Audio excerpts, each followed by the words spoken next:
Perdónenme, pero en esta mañana todos hemos sentido celos. Todos. No existe un solo ser humano que no experimente lo incómodo, lo mal que se siente cuando alguien es celoso. Tienes un celo por un amigo, por una amiga, por el ministerio. Hay celos entre pastores, por increíble que eso parezca. Hay celos entre iglesias, hay celos entre cristianos y por supuesto hay celos en los novios y celos en el matrimonio.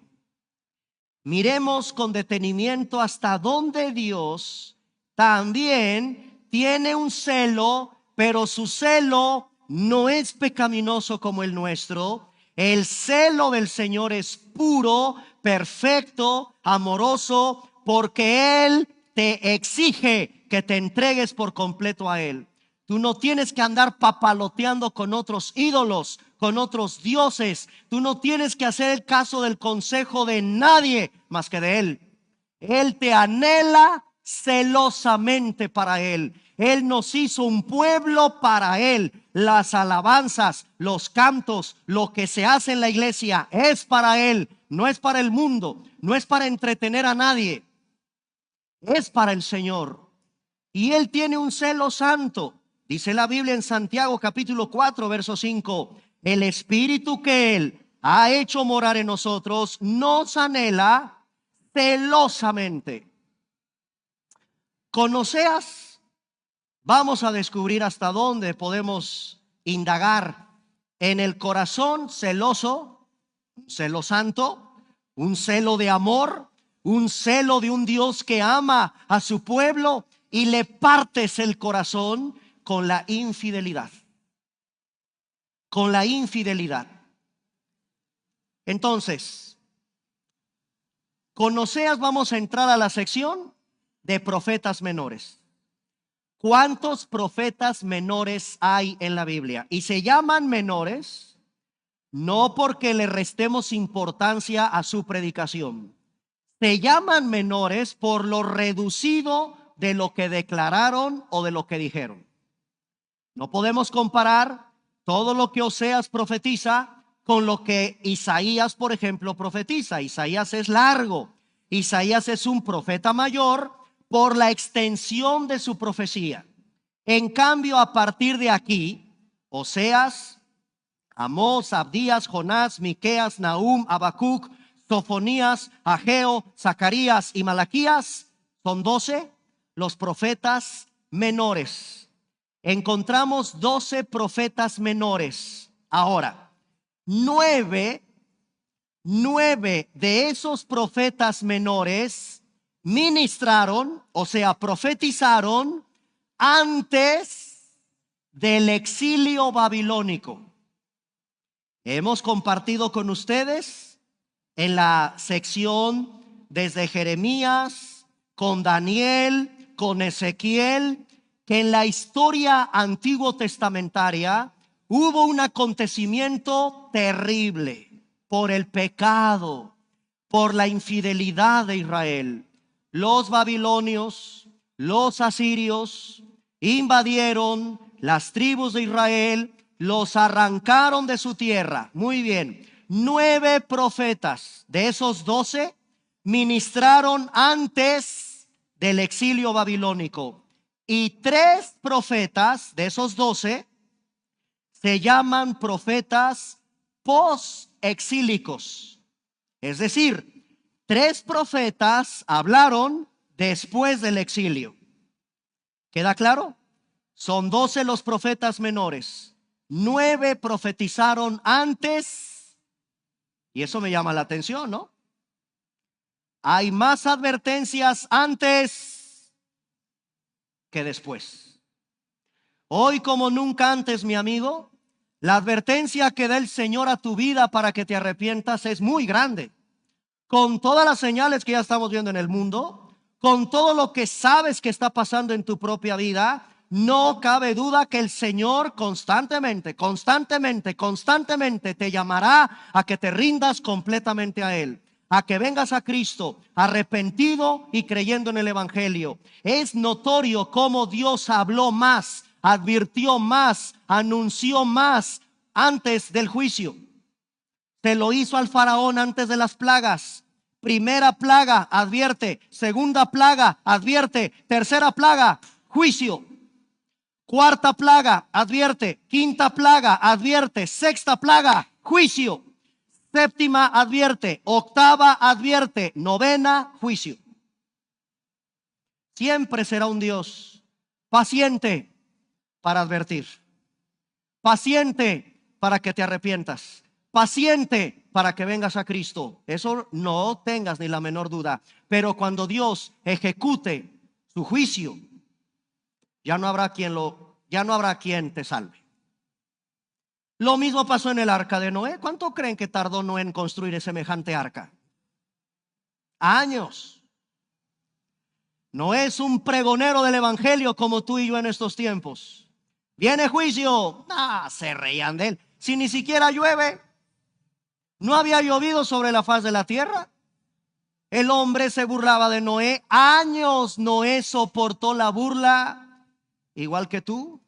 Vamos a la iglesia. No, yo no veo esas cosas. Ve porque el Señor viene. No, que va a venir. Es que viene, es que va a venir. Es que el mundo, es que esto se va a acabar. Es que ven a... No, y no te hacen caso. Te burlan. Terremotos siempre ha habido, etcétera. Es exactamente el mismo patrón. Dios advierte, Dios anuncia.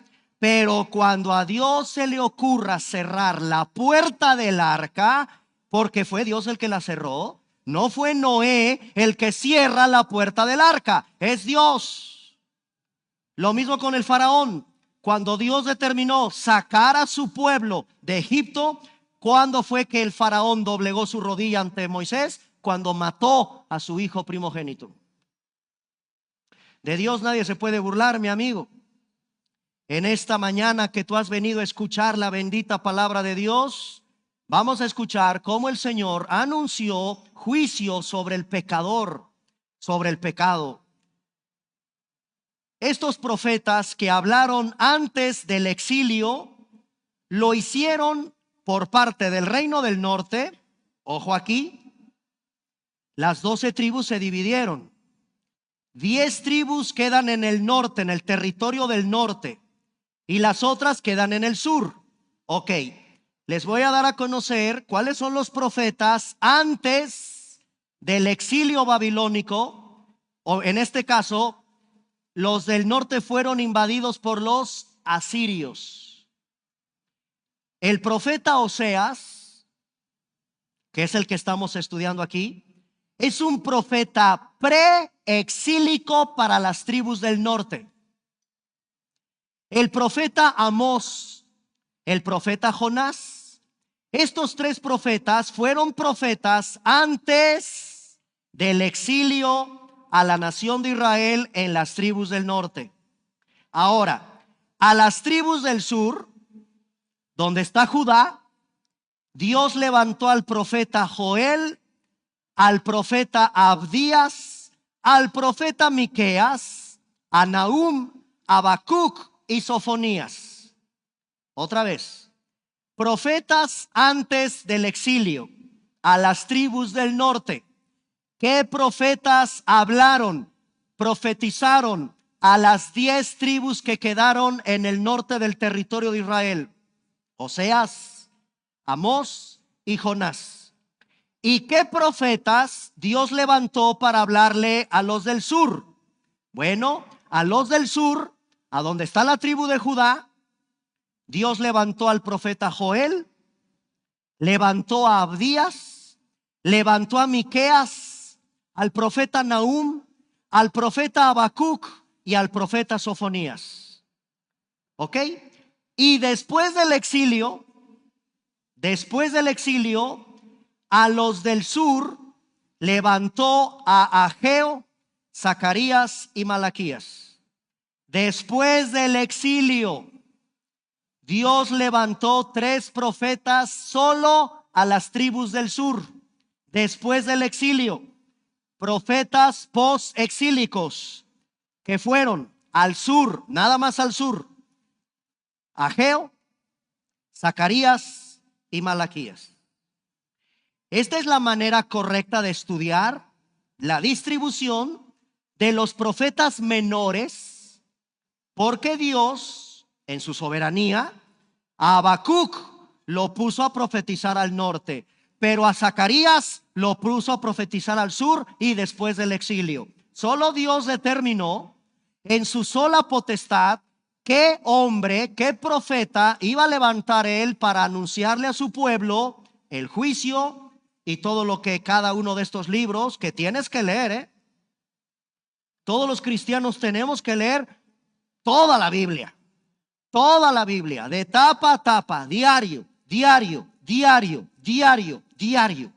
Toda la Biblia, todo está con el consejo de Dios. Vas a encontrar riquezas maravillosas en cada libro de la Biblia.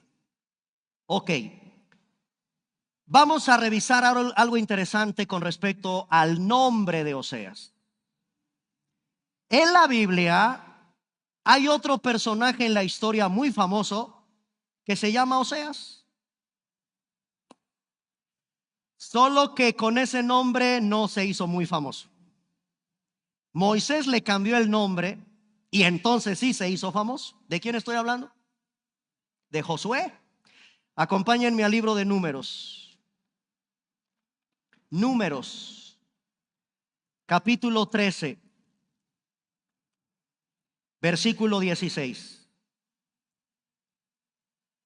¿Cuál es el nombre verdadero del guerrero sucesor de Moisés que logra entrar a la tierra prometida? ¿Cómo se llama el verdadero nombre del único que junto con Caleb entran a la tierra prometida? Oigan, perdónenme, pero este es un tremendo guerrero, hombre de Dios. Millones se quedaron postrados en el desierto. Solo dos, hermanos, escúchenme, solo dos entraron a la tierra prometida: Josué y Caleb. ¿Y cuál es el verdadero nombre de Josué? Números 13:16. Estos son los nombres de los varones valientes, yo le agregaría ahí, valientes, esforzados, que Moisés envió a reconocer la tierra. Y ahí van los nombres, ojo, a Oseas. No te vayas con la finta, no es el profeta. Este es otro, Oseas, hijo de Nun. Y vean cómo le cambia el nombre Moisés. A Oseas, hijo de Nun, le pone Moisés el nombre de... aquí sí ya es famoso. Todos conocemos quién es Josué, pero si nos quedamos con su nombre original, la mayoría de nosotros no sabíamos que el verdadero nombre de este guerrero conquistador que entra a la tierra prometida junto con su amigo Caleb es Josué, y su nombre verdadero es Oseas. ¿Qué significa la palabra Josué? ¿Y qué significa la palabra Oseas? La palabra Josué significa Jehová es salvación. ¿Y sabían ustedes que es la misma raíz etimológica de la palabra Jesús? La palabra Jesús tiene su origen en la raíz etimológica de la palabra Josué en el hebreo. Así que no es casualidad, todo en la Biblia tiene un porqué. Desde aquí encontramos otro de los tipos de Cristo en el Antiguo Testamento llamado Josué, y claro, desde el nombre encontramos un tipo de Cristo en el Antiguo Testamento, Josué. Su nombre significa Jehová es salvación. Oseas significa salvación de Jehová. Oseas significa en el hebreo salvación de Jehová. Y la palabra Josué significa en el hebreo Jehová es salvación. Y de ahí, de la palabra Josué, viene la preciosa palabra Jesús, el Salvador, nuestro Salvador. El libro de Oseas tiene una colección de profecías, ¿ok? No está acomodado por orden cronológico. Eso lo hace un libro un poco complicado, el libro del profeta Oseas. Imagínense, estamos frente a un libro que se escribe aproximadamente por 25 años. Unos 25 años, este hombre profetizó.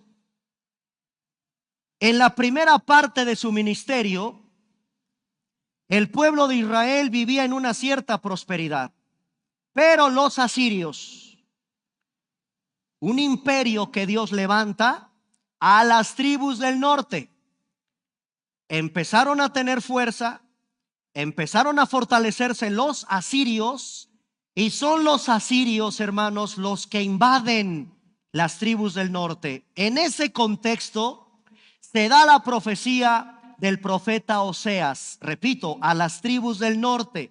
Aquí no llega ya Nabucodonosor. Dios levantó a Nabucodonosor, como se los expliqué, para las tribus del sur. Aquí en el norte, en las tribus del norte, Dios levanta al profeta Oseas con la advertencia de la invasión de otro imperio, los asirios. Los asirios. Ahora, ¿de qué va a hablar Oseas? Todos estos profetas preexílicos, antes de que cayera el exilio, hablaban principalmente de 4 cosas.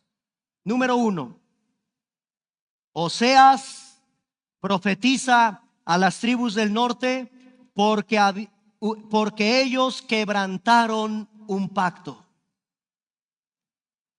Dios ve sagrada la unión de Dios con su pueblo, exactamente como el matrimonio.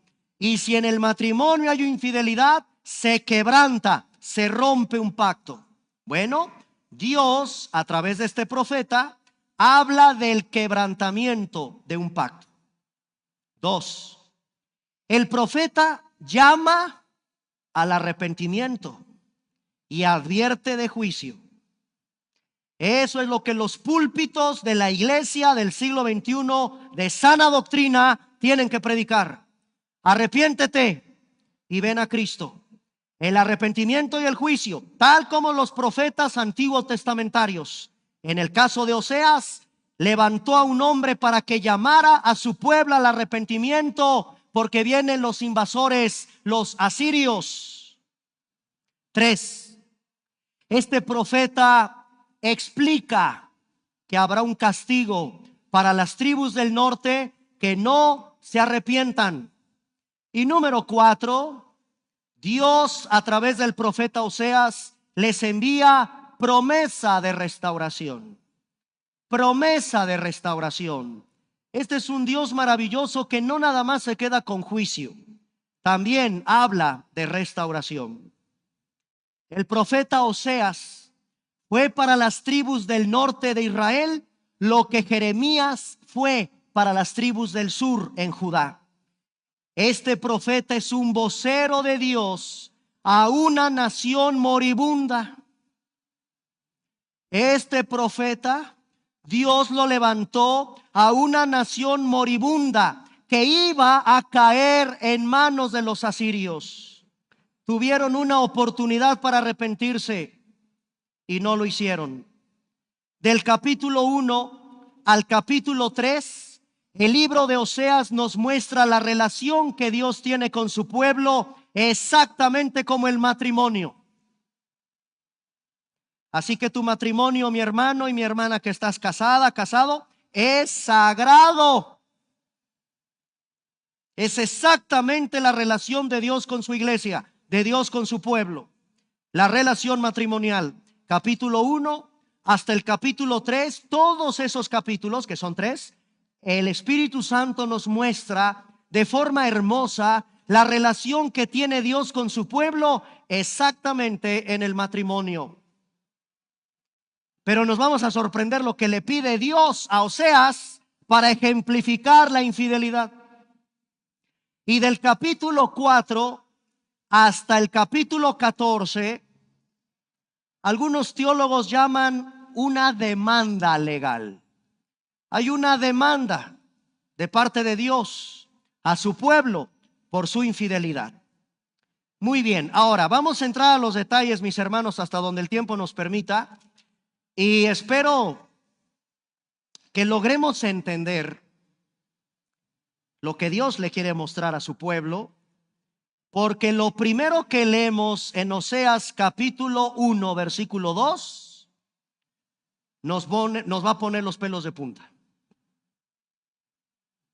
Léanlo. Oseas capítulo 1 versículo 2. El principio de la palabra de Jehová por medio de Oseas. ¿Qué le dice Dios a este hombre? Ve, te vas a unir con una mujer fornicaria y vas a tener hijos de una relación que yo, Dios, te voy a permitir. Te me juntas con una prostituta y con esa prostituta, ¿sabes qué, Oseas? Vas a tener hijos. La tierra. ¿Y por qué, Señor? ¿Por qué me pides eso? En cada cosa que vamos a leer hay un porqué. Lo dice el versículo 2. ¿Sabes por qué lo hago, Oseas? Aunque Oseas no le está preguntando, ¿y por qué me pides que vaya con una prostituta, con una fornicaria? Bueno, el Señor se adelanta y le explica el por qué. Porque la tierra fornica, apartándose de mí, apartándose del Señor. Dios le está ordenando al profeta casarse con una ramera. Hermanos, vean hasta dónde Dios quiere demostrarle a su pueblo la gravedad. Y no quiero pensar qué siente el corazón de un lastimado, de un traicionado, de un engañado en una relación matrimonial. ¿Qué sentirás? ¿Qué se siente si tu esposa está con otro hombre? ¿Qué se siente si tu esposo está con otra mujer? Y peor aún, hace algunos años en los códigos penales de México tenías que encontrar en la cama a los adúlteros para que procediera el delito de adulterio. Era un delito. Después los legisladores, por supuesto, quitaron eso y ya no es un delito. Mi tesis profesional fue precisamente en una idea de cómo la moral que no va divorciada de las leyes, no necesariamente. ¿Por qué el hombre suaviza? ¿Por qué quitó el estándar sagrado del matrimonio? ¿Por qué lo despenalizó el legislador del Código Penal y ya no es un delito? Antes era delito, en mi época era un delito, de ahí fue mi tesis. Lo quitaron. Hermanos, es vergonzoso eso. Este mismo Dios que condena eso, está permitiendo que Oseas tenga una relación para ilustrar, para explicarle a su pueblo la infidelidad. Pero al mismo tiempo, la misericordia y la compasión del Señor. Esta es una especie de simbolismo profético, diseñado para hablar a sus contemporáneos, para que ellos, los israelitas, puedan estar apercibidos de su significado. ¿Con quién se va a casar Oseas? ¿Quién va a ser la mujer que va a tener Oseas? La Biblia nos va a revelar el nombre y se llama Gomer. Gomer. El significado de Gomer debió haber sido escandaloso. Gomer es una mujer fornicaria. Capítulo 1, versículo 3. Véanlo en el libro de Oseas. Fue pues, y bueno, aquí no es de, yo les pido que entendamos al profeta, nada de que, pues Dios no le dijo 2 veces y ahí va. No. Sin duda no era fácil para un hombre de Dios hacer eso. Ahora me da risa que todo el mundo dice: yo soy profeta, y ve con el profeta tal. No, no, no, perdóname, perdóname. Estos eran profetas y su ministerio era muy complicado. Esto sí. Imagínate el hombre que fue por obediencia del Señor y tomó a Gomer, hija de Diblaim, y sí, le dio hijos, o sea, tuvieron relaciones sexuales y le dio a luz un hijo. Y ahora, sorpréndanse, Dios le va a poner nombre a esos hijos de fornicación, a esos hijos que vienen del producto de una relación con una prostituta. Dios fue el que le puso el nombre al bebé que iba a concebir María. Le pondrás por nombre Jesús. Muy bien. Aquí Dios da los nombres de los hijos que con Gomer el profeta Oseas iba a tener una relación ilícita de pecado. Pero vamos por partes. En Oseas capítulo 1 verso 3 nos revela la Biblia quién es la mujer que toma el profeta Oseas. Y en el capítulo 3 verso 1, vayan al capítulo 3 verso 1, pareciera que hay dos. O sea, pareciera que no le bastó con una, va con otra, aunque ahí es polémico, es polémico. Pero vean nada más el capítulo 3 de Oseas verso 1. Me dijo otra vez el Señor: ve, ama a una mujer amada de su compañero. Aunque aclara Dios, se trata de una adúltera, como el amor de Jehová para con los hijos de Israel, los cuales miran a dioses ajenos y aman tortas de pasas. Eso lo está haciendo Dios, repito, para ilustrar el doloroso proceso de infidelidad que tiene su pueblo con un Dios que los anhela celosamente. Y este pueblo, capítulo 3, verso 1, estaban yéndose tras otros dioses ajenos. Pareciera que hay dos. ¿Ya lo vieron?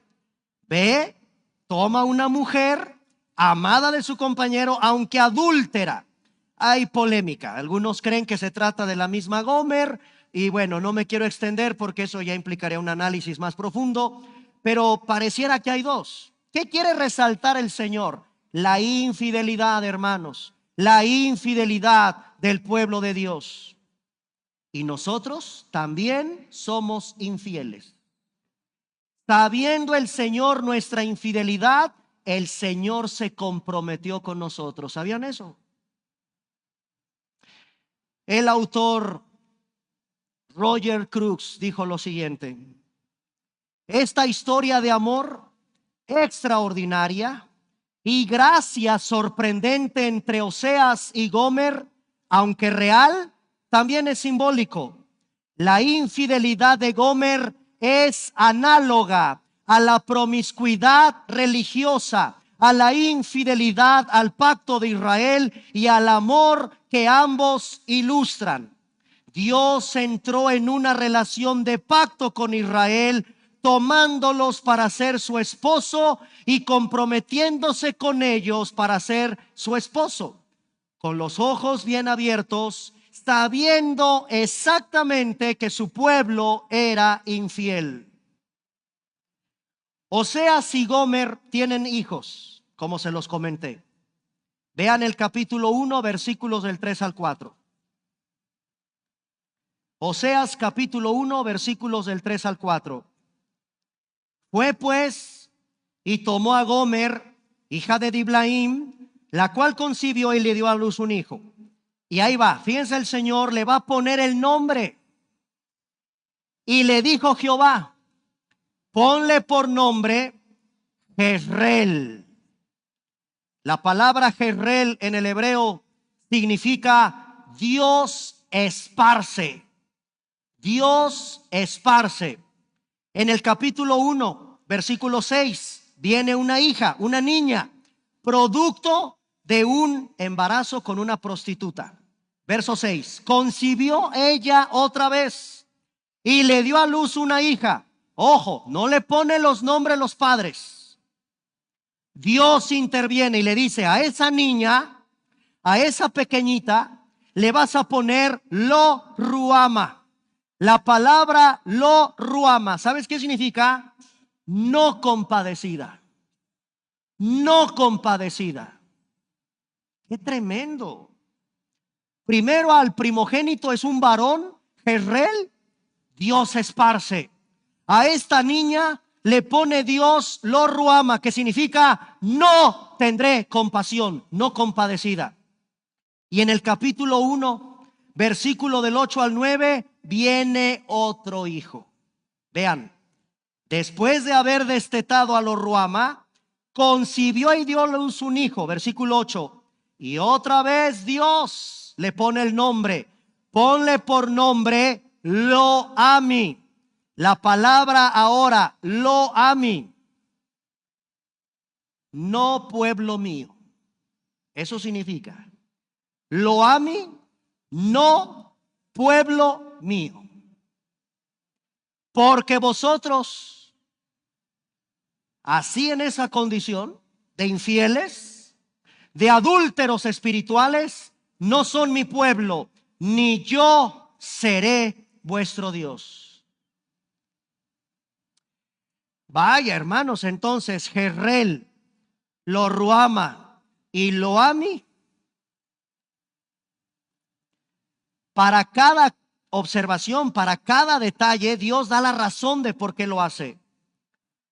Dios le pide tomar una mujer ramera porque la tierra de Israel está prostituida gravemente. Capítulo 1, verso 2. Ahora, ¿por qué le pone el nombre al primer niño Jezreel? Vean el capítulo 1, verso 4.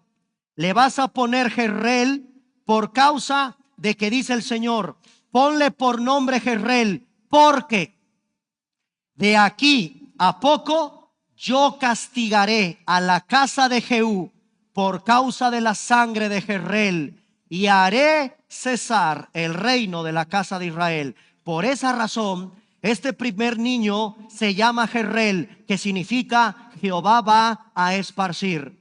Luego, la Biblia nos dice en el capítulo 1, verso 6, ¿por qué le pone a la niña Lo Ruama? Versículo 6, porque dice Dios, esa niña va a representar que yo no me compadeceré más de la casa de Israel. Les voy a quitar todo.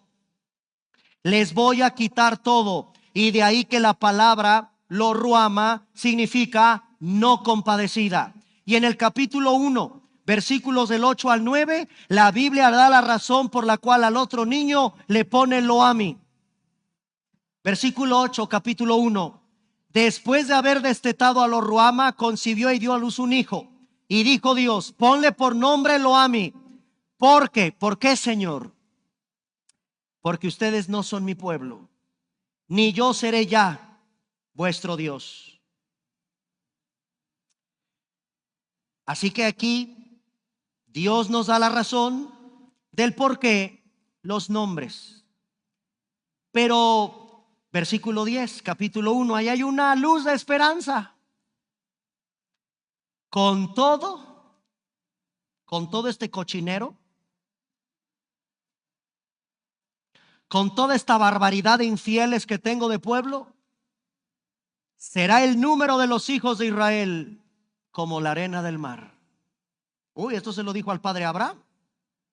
¿Y qué creen?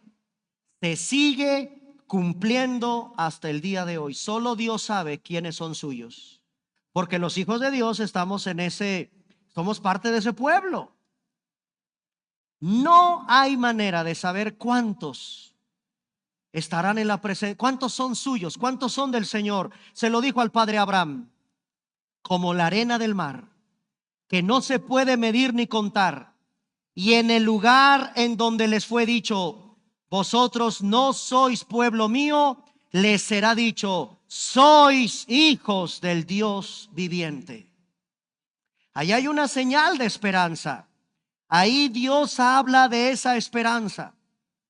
Ya en el capítulo 2 habla de todas las fornicaciones de Israel.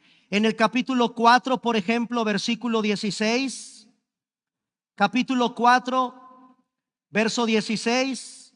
Fíjense cómo el Señor le dice a su pueblo: porque como novilla indómita se apartó Israel, los apacentará ahora Jehová como a corderos en lugar espacioso. Una novilla indómita, así dice mi pueblo, se esparció, se separó de mí.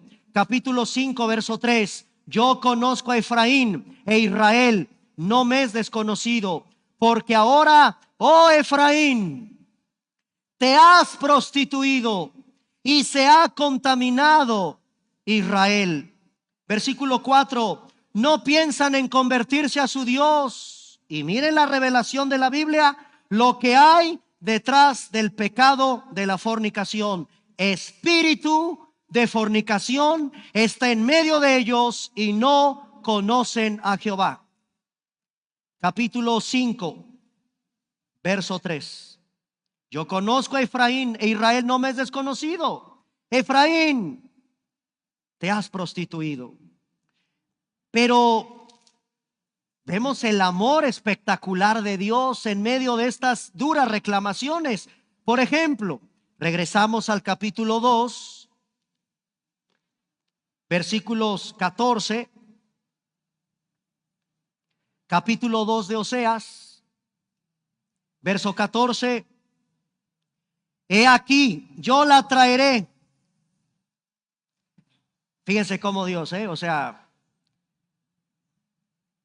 infiel, prostituta, ya no eres pueblo mío, te voy a desechar. Pero después el Señor mismo restaura y dice, verso 14: yo la traeré, yo la llevaré al desierto y hablaré a su corazón. Y le daré sus viñas desde ahí, y en el valle de Acor por puerta de esperanza. Ahí cantará como en los tiempos de su juventud y como en el día de su subida de la tierra de Egipto. En aquel tiempo, versículo 16, muy interesante: me llamarás Ishi y nunca más me llamarás Baali. Este juego de palabras en el hebreo, hermanos, significa: me llamarás mi marido. Esta palabra Ishi, mi marido, y la palabra Baali, mi señor. La palabra Baal significa señor. Ya no me llamarás señor, me llamarás mi marido. Increíble. Versículo 17, dice Dios: quitaré de tu boca los nombres de los Baales y nunca más se mencionarán sus nombres. En aquel tiempo haré para ti pacto con las bestias del campo, con las aves del cielo, con las serpientes de la tierra. Quitaré de la tierra arco y espada y guerra, te haré dormir segura. Verso 19, te desposaré. Vea la relación de Dios con su pueblo. Te desposaré conmigo para siempre. Te desposaré conmigo en justicia, juicio, benignidad, misericordia. Te desposaré conmigo en fidelidad. Conocerás a Jehová. Responderé, dice el Señor, yo responderé a los cielos y ellos responderán a la tierra. Y la tierra responderá al trigo, al vino y al aceite, y ellos responderán a Jezreel. Y la sembraré para mí en la tierra. Tendré misericordia de lo Ruama y diré a Loami. ¿Ya vieron ahora el Señor lo que hace con estos niños? No vayas a pensar que es un Dios inquisidor y pobres criaturas. Se van a quedar con esos nombres, con el desastre de lo que representan esos hijos nacidos de una prostituta. No, dice el Señor, tendré misericordia de lo Ruama y diré a Loami. ¿Se acuerdan los significados? Dios lo restituye. Tú eres mi pueblo, volverás a ser mi pueblo. Del capítulo 4 al capítulo 14 entendemos que hay una demanda legal porque Dios pareciera que abandona a su pueblo. Y ya para terminar con esta primera parte, vean el capítulo 4, verso 12, para terminar en esta mañana. En alguna ocasión alguien me preguntó: oiga, pastor, fíjese que mi mamá o mi tía, mi abuelita son bien religiosas. tienen sus estampitas y respetuosamente pues le rezan. Y hemos sabido de casos de gente que sana. Es más, las vírgenes que lloran sangre, los cristos que lloran sangre, pastor. A ver, mi abuelita dice, ya ves, ahí está el milagro. Estaba enferma de cáncer, hijo, y le recé, le puse una veladora, y yo tenía fe en la Virgen de Fátima, o en la Virgen fulana de tal, o en tal Cristo. Y hace algunos años había por ahí un hombre italiano que le sangraban las manos. Eran las marcas de Cristo y estaba sangrando, y los científicos no daban crédito de por qué estaba teniendo eso. Bueno, hermanos, cuando alguien te pregunta sin Cristo y sin conocer la Biblia, ¿cómo podemos explicar estos aparentes milagros? Tienes que llevarlos a Oseas 4:12. Y la Biblia te responde. Yo nunca he dicho que eso no es cierto, claro. ¿Usted reconoce que esa figura, ese ídolo, esa virgen hizo un milagro? Sí. ¿Cómo? Oseas 4:12, léalo. Mi pueblo a su ídolo de madera le pregunta, ¿y qué hace ese ídolo? ¿Qué hace el leño? ¿Ya vieron lo que Dios está revelando ahí? Mi pueblo, eso era Israel, adoraba ídolos. ¿Sabes qué hacían en la época de Ezequiel y de Jeremías? Quemaban incienso a la reina del cielo. ¿A dónde yo he escuchado eso? ¿A dónde se le quema incienso y a dónde se le va a rendir pleitesía? A la reina del cielo. Eso está en la Biblia, señores. Solo que Oseas 4:12 nos descorre la cortina y nos permite ver qué opera detrás de todo ídolo al que le rezas, te hincas, le pones una estampita, flores, veladoras. Mi pueblo, dice el Señor, a esos ídolos de madera le preguntan, y ese leño le va a responder. ¿Cómo? Porque hay un espíritu. Porque detrás de cada ídolo opera un espíritu, y la Biblia le llama espíritu de fornicación. Los va a errar, los va a hacer desviarse del verdadero Dios vivo y verdadero, y dejaron a Dios por creerle a su ídolo. ¿Ven? Claro, contéstales de esa manera y de manera respetuosa. La Biblia responde, ¿por qué? Hay un ídolo que responde porque detrás de eso opera Satanás, un demonio, un espíritu que es el que hace que forniques. Es decir, que no vayas a rendir tu vida y le pidas a Dios por sanidad, al Dios verdadero, no a los ídolos que el hombre ha fabricado. Esta revelación es impresionante de Oseas capítulo 4 versículo 12. ¿Y qué decir del capítulo 4 verso 6? Mi pueblo fue destruido porque le faltó conocimiento. Dichosos ustedes que han venido a la iglesia hoy. Dichosos ustedes que vienen a su discipulado, ahorita se van a quedar a su discipulado. Mi pueblo fue destruido porque le faltó conocerme, estudiarme en mi palabra. Por cuanto desechaste el conocimiento, le dijo Dios a su pueblo, te voy a echar del sacerdocio. Olvidaste la ley, yo me olvidaré también. Mi pueblo fue destruido, le faltó conocimiento. Que Dios nos libre, hermanos. Hay que estudiar la Biblia, hay que predicar correctamente la palabra de Dios. Pongámonos de pie, vamos a orar.